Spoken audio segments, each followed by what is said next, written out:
നമ്മുടെ അമ്മമാരുടെയൊക്കെ ഏറ്റവും വലിയൊരു ടെൻഷനായിരുന്നുല്ലേ, നാളെ എന്ത് കുക്ക് ചെയ്യും? നാളെ എന്ത് കാലത്തേക്ക് എന്തുണ്ടാക്കും? ഉച്ചക്കലത്തെ എന്തുണ്ടാക്കും? ഉച്ചക്കലേക്ക് പിന്നെ ചാറ് കറിയാണെങ്കിൽ അവർക്ക് വൈകുന്നേരത്തേക്ക് ഒരു സമാധാനമാണ്. ഓ ഇനി എന്തെങ്കിലും ഉണ്ടാക്കണ്ടല്ലോ, ഓൾറെഡി അതിൻ്റെ ബാക്കി ഉണ്ടല്ലോ എന്ന്. പിറ്റേ ദിവസത്തേക്ക് ഉണ്ടാക്കുക എന്തായിരിക്കും എന്നാണ് പിന്നത്തെ ചിന്ത. അപ്പോൾ അന്നാളിലൊന്നും ഞങ്ങൾക്കിത് കേൾക്കുമ്പോൾ അത്ര വലിയ സംഭവമായിട്ട് തോന്നിയിരുന്നില്ല. ഇതെന്തിട്ട് ഇപ്പോൾ ഇത് എന്നും എന്താ നാളെ ഉണ്ടാക്കുക, അല്ലെങ്കിൽ എന്തിനാ അങ്ങനെ ആലോചിക്കണേ, നാളെ എന്തെങ്കിലും ഉണ്ടാക്കാം എന്നൊക്കെ ഞങ്ങൾ പറഞ്ഞ് തട്ടി മാറ്റി വിടുമെങ്കിലും ഇപ്പോഴാണ് സത്യം പറഞ്ഞാൽ അത് ശരിയാണല്ലേ, അന്ന് അമ്മ ഇങ്ങനെ ചോദിച്ചായിരുന്നത് ശരിയാണ്, അതൊരു പ്രശ്നം തന്നെയാണല്ലോ എന്ന് ഇപ്പോഴാണ് കേട്ടോ ഞാൻ ചിന്തിക്കണത്. കാരണം എന്ന് വെച്ചിട്ടുണ്ടെങ്കിൽ ഇപ്പോൾ എനിക്കൊരു മോളുണ്ട്. ഇപ്പോൾ ഞങ്ങൾ വേറെയാണ് താമസിക്കുന്നത്, ഇപ്പോൾ അബ്രോഡാണ്. അപ്പോൾ നമ്മൾ വേറൊരു കുഞ്ഞു ഫാമിലി ആയിട്ട് ഇപ്പോൾ നമ്മൾ സെറ്റിലായി. അപ്പോൾ നമ്മൾ കാലത്ത് പ്രിപ്പയർ ചെയ്യേണ്ടത്, അല്ലെങ്കിൽ നാളത്തേക്ക് കറി വെക്കേണ്ടത്, നാളെ എന്താ ഉണ്ടാക്കുക, അങ്ങനെയുള്ള കാര്യങ്ങൾ ഇപ്പോൾ എനിക്ക് സത്യം പറഞ്ഞാൽ എനിക്കും അതൊരു മെയിൻ പ്രശ്നം തന്നെയായി വന്നു തുടങ്ങി. എന്നിരുന്നാലും പിന്നെ ഏട്ടനും എൻ്റെ ഹസ്ബൻഡ് പിന്നെ അങ്ങനെ എന്താ പറയുക, ഇന്നത് വേണം ഇന്നത് വേണം അങ്ങനത്തെ ഒരു പ്രകൃതം അല്ലാത്തതുകൊണ്ട് തന്നെ വീട്ടിലൊക്കെ എന്തെങ്കിലും ഉണ്ടെങ്കിൽ അപ്പോൾ രണ്ടുപേരും കൂടി കുക്ക് ചെയ്ത് അങ്ങനെ ഉണ്ടാക്കുന്ന ഒരു പരിവാണ് കേട്ടോ.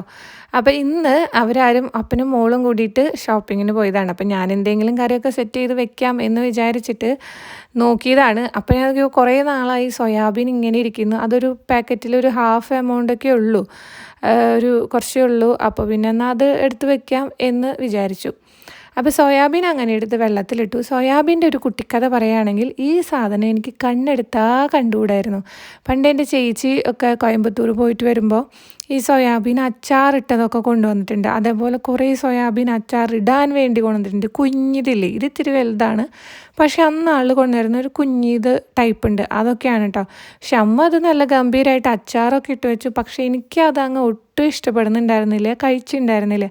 പിന്നെ കല്യാണത്തിന് മുന്നുള്ളൊരു ലൈഫ് എന്ന് പറഞ്ഞാൽ നമുക്ക് ഇഷ്ടപ്പെടാത്തതൊക്കെ, എൻ്റെ ഒരു ലൈഫ് എന്ന് പറഞ്ഞു കഴിഞ്ഞാൽ എനിക്ക് ഇഷ്ടപ്പെടാത്തുണ്ടെങ്കിൽ ഞാൻ കഴിക്കാറില്ല, അതിന് ശ്രമിക്കാറുമില്ല, അതിന് നിർബന്ധിക്കാറുമില്ല. ഈ പച്ചപ്പയർ, അമരക്കായ, അതൊന്നും എനിക്ക് ഇഷ്ടമുണ്ടായിരുന്നൊരു സംഭവമേ അല്ലായിരുന്നു കേട്ടോ. പിന്നെ കല്യാണം കഴിഞ്ഞ് തുടങ്ങിയപ്പം എന്താണ് എങ്ങനെയാണെന്ന് എനിക്കറിയില്ല. സത്യം പറഞ്ഞാൽ ഇതെല്ലാം കഴിച്ചു തുടങ്ങി എന്ന് വേണം പറയാൻ. പിന്നെ നമ്മൾ പുറത്തൊക്കെ ആയി ഇപ്പോൾ വന്നു തുടങ്ങി, ഇപ്പോൾ ആ സാധനങ്ങളൊന്നും ഇവിടെ കിട്ടേയില്ല. അപ്പോൾ വല്ലപ്പോഴും കിട്ടുമ്പോൾ അതൊക്കെ കഴിക്കാനുള്ള ആഗ്രഹമായി തുടങ്ങി കേട്ടോ. പക്ഷേ ഇതിന് മുന്നൊന്നും എനിക്ക് ഇഷ്ടമല്ലായിരുന്നു. അതേപോലെ ഒരു സാധനമായിരുന്നു ഈ സോയാബീനും. പിന്നെ ഇത് എപ്പോഴാണ് ഇഷ്ടമായെന്ന് വെച്ചിട്ടുണ്ടെങ്കിൽ, എൻ്റെ ചേച്ചി ഒരു പ്രാവശ്യം ഇത് ഞങ്ങളുടെ ഹൗസ് വാമിങ്ങിന്, ഞങ്ങളുടെ വീട് പണിത് ഹൗസ് വാമിങ്ങിൻ്റെ അന്നൊരു ഫ്രൈഡേ ആയിരുന്നു. അപ്പം പണ്ട് കാലത്ത് ഇപ്പോഴൊക്കെ അങ്ങനത്തെ അതിലൊക്കെ ഒരു മാറ്റം വന്നു തുടങ്ങി. വെള്ളിയാഴ്ചകളിൽ ഇറച്ചി മീനും വെക്കുന്ന പരിപാടി ഇല്ല.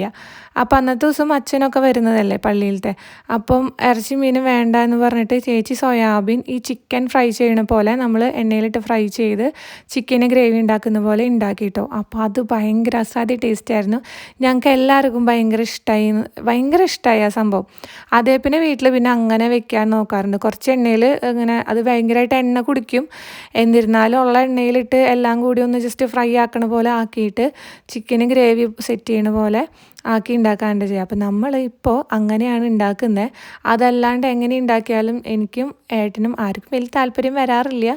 പിന്നെ പൊന്നു അങ്ങനെ കഴിക്കാറുണ്ട്. അവൾക്ക് എരിവില്ലാണ്ട് വെച്ച് കൊടുത്തു കഴിഞ്ഞാൽ അതിങ്ങനെ ഇറച്ചി കഷ്ണം പറക്കി തിന്നുന്ന പോലെ അവളും പിന്നെ ചേച്ചിയുടെ പിള്ളേരൊക്കെ പണ്ട് ഞാൻ അങ്ങനെ ആക്കി കൊടുക്കുമ്പോൾ അവർ തിന്നാറുണ്ട്. പക്ഷെ അത് അവർ തിന്നും, പക്ഷെ ഞാൻ തിന്നില്ല, അതെനിക്ക് അത്രയ്ക്ക് വലിയ ഇഷ്ടമില്ല.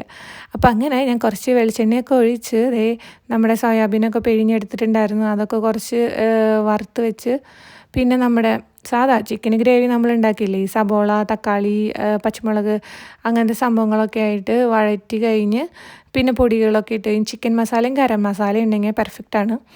അപ്പം അതൊക്കെ ഇട്ട് കഴിഞ്ഞ് വഴറ്റി എടുത്ത് കഴിഞ്ഞാൽ നല്ലൊരു കറിയാണ് കേട്ടോ, നല്ല ടേസ്റ്റാണ്. നമുക്ക് ചിക്കൻ ഇല്ലെങ്കിൽ അതിൻ്റെ കൂടെ, ഇപ്പോൾ ചിക്കൻ്റെ 100% എന്ന് പറയാൻ പറ്റില്ല, പക്ഷേ ആ ഒരു ലെവലിലേക്ക് വരെ എത്തുന്ന ടൈപ്പ് ഒരു കറിയാണ് കേട്ടോ. പിന്നെ എനിക്കത് കഴിക്കാനൊക്കെ ഭയങ്കര ഇഷ്ടമാണ്. അങ്ങനെ കുറച്ച് നേരമൊക്കെ എടുത്ത് കഴിഞ്ഞപ്പോൾ നമ്മുടെ കുക്കിങ്ങും പരിപാടികളും എല്ലാം കഴിഞ്ഞു.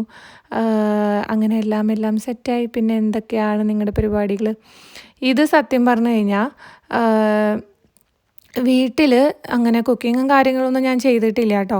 ഇന്ന് വിചാരിച്ച് ഞാൻ ഭയങ്കര കുക്കല്ല എന്ന് ഞാൻ പറയില്ല. അത്യാവശ്യം വേണ്ട കാര്യങ്ങളൊക്കെ ഇങ്ങനെ കുക്ക് ചെയ്യാൻ എനിക്ക് ഭയങ്കര ഇഷ്ടമാണ്. ഞാൻ കുക്ക് ചെയ്ത സാധനങ്ങൾ കഴിക്കാനും എനിക്ക് ഭയങ്കര ഇഷ്ടമാണ്. ഇങ്ങനെ പുറത്ത് പോയി കുറേ സാധനങ്ങളാക്കണേക്കാളും ആ പുറത്തുള്ള ആ സാധനം നമുക്ക് എങ്ങനെ വീട്ടിലുണ്ടാക്കാം എന്ന് ചിന്തിക്കുന്നതാണ് കേട്ടോ ഞാൻ.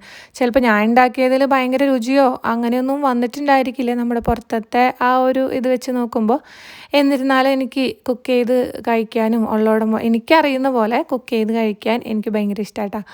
അപ്പോൾ ഞാൻ എല്ലാവരോടും പറയുന്നൊരു കാര്യം അത് തന്നെയാണ്. ഇച്ചിരി അറിയുള്ളെങ്കിലും നമ്മളായിട്ട് കുക്ക് ചെയ്ത് അത് കഴിക്കുമ്പോഴത്തെ ഒരു ടേസ്റ്റ്, ഒരു സാറ്റിസ്ഫാക്ഷൻ എന്ന് പറഞ്ഞു കഴിഞ്ഞാൽ അതൊരു വേറെ ലെവൽ തന്നെയാണ് കേട്ടോ. കൊറോണ ടൈമിലാണ് ഞാൻ കുറച്ചെങ്കിലും കുക്ക് ചെയ്യാനായിട്ട് എന്താ പറയുക ഒരു ഇനിഷ്യേറ്റീവ് എടുത്തു തുടങ്ങിയത് തന്നെ കൊറോണ ടൈമിലാണ്. അതുവരയ്ക്കും അങ്ങനെ വലിയ കാര്യമായിട്ട് ഞാൻ കുക്ക് ചെയ്യോ അല്ലെങ്കിൽ അമ്മേനെ ഹെൽപ്പ് ചെയ്യുമോ ചോദിച്ചാൽ അമ്മേനെ ഹെൽപ്പ് ചെയ്യാറുണ്ട്. അമ്മ ആവശ്യം ചോദിക്കുമ്പോൾ നമ്മൾ പോയി ഹെൽപ്പ് ചെയ്യും. അതാണ്. പിന്നെ ഞങ്ങൾ 4 പേരുള്ളത് കൊണ്ട് പണികൾ കുറച്ചെങ്കിലും ഡിവൈഡ് ചെയ്ത് കൊടുക്കും. അപ്പം ഇന്ന പണി ആരെടുക്കുന്നു എന്ന് ചോദിച്ചു കഴിഞ്ഞാൽ ഈസി പണിയൊക്കെ ഓരോരുത്തരെടുക്കും. എന്നാലും അത് ചെയ്യും. എല്ലാവരും കൂടി 4 പേരും കൂടി ചെയ്യും.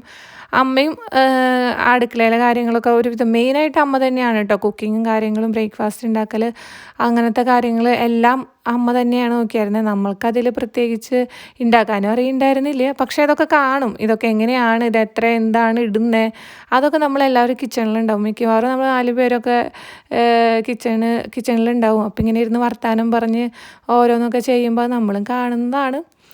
അപ്പോൾ അങ്ങനെയല്ലേ. ഇനിയുള്ള വിശേഷങ്ങൾ പിന്നത്തെ വീഡിയോയിൽ പറയാം. അപ്പോൾ ഓക്കെ, ബൈ ബൈ.